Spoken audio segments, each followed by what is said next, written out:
Well, good morning, all, and welcome to Miyagi Mornings, episode 2. Like I said, we'll be doing these daily at least through the end of the year until my Christmas holiday / shutdown, right? And yesterday, I really thought I knew what today's Miyagi Mornings would be. And for those that are new to the concept Miyagi Mornings, there's a pond over here. I call it Miyagi Pond because of the way we built it. I'm not claiming to be Mr. Miyagi or anything. And usually the pond or the gardens are behind me, but the sun got into a place today where it's like messing up this shot. So we're just a little bit off of the Miyagi, but I can see it. Trust me, it's there. Anyway, I thought I knew what I was going to talk about today. I was going to talk about a marketing concept today because of something that happened at my workshop recently, but there was a comment yesterday on YouTube for the first episode of this that took me back to many times when things like this have happened. And it's one of these humbling things that makes me very, very sad, and it makes me very grateful at the same time. And I'm not going to go into detail because whoever made this comment went into some pretty specific detail, and then the comment disappeared. And I'm thinking that person decided they didn't want to be that public with it. But basically, there was a person that was dealing with some weight issues and being homeless and was going to take their own life. And at a point where they were right to the end and going to do it, they asked themselves, is this how my dash ends? And I've been talking about making the most of your dash for a long time as a freaking aircraft come back around, you know? It's like they know it, seriously. Anyway, I've been talking about making the most of your dash. And the other thing that person said was the concept of what you do matters. And they put their life back together. They've lost a lot of weight. You know, everything's not perfect, but they have hope. And hope's what it's all about. See, when you don't have hope, that's when you're willing to take your own life. Anybody says that they would never take their own life doesn't know what it is to be hopeless. You know, I've had people ask me that, well, would you? And the answer is I don't know if I would, but I can tell you when I would consider it. For instance, let's say that I had a terminal form of cancer. I have exhausted all treatment options. I am in miserable pain. And the only thing that awaits me is more pain and eventual death. I've got a few weeks to go, but it's going to be painful, and it's just going to be more painful every day, and I'm going to waste away and shit all over myself. Would I take my own life at that point? I don't know, but I know I'd consider it. The reason I say I don't know is I haven't been there, thankfully. And hopefully I won't, but we don't know. We all die, and some of us die that way. So that would take a person like me who's so strong on the preservation of life and make me say, hey, well, what's the point? I have no hope. And when you lose hope, that's where everything goes sideways. I'm saddened, inspired, and humbled by the fact that the phrase that I've made into one of my laws of life, what you do matters, has saved lives.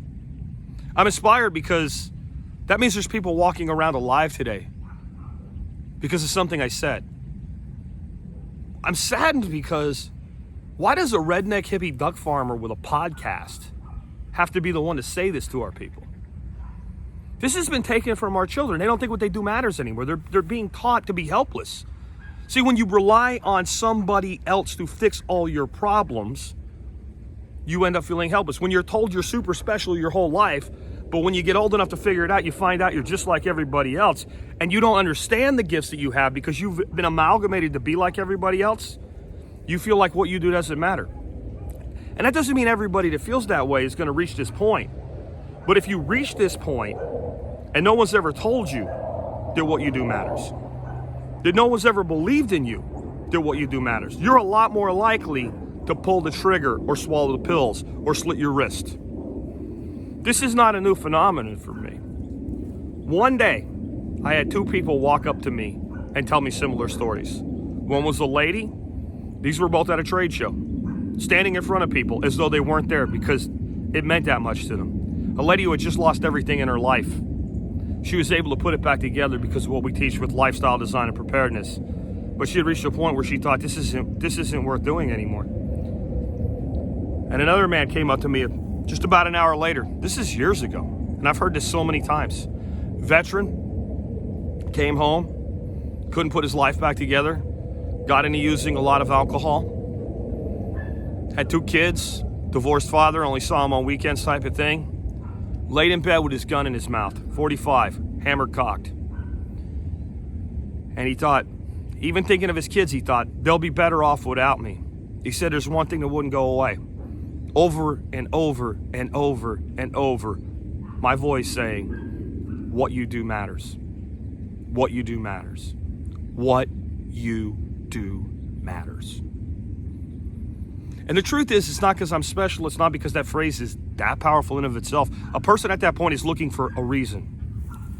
They're crying out. They're begging for a reason to not do it. Nobody really wants to do this. But here's my point, my bigger point. Because you might be thinking, well, I'm not going to do this. How many things don't you do because of this, though?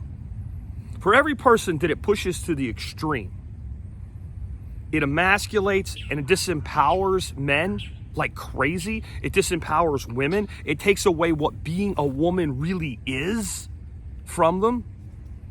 There's so much in this. And I know I said I wouldn't get political. This isn't political. The truth is not political. I don't care who the hell's in charge of anything.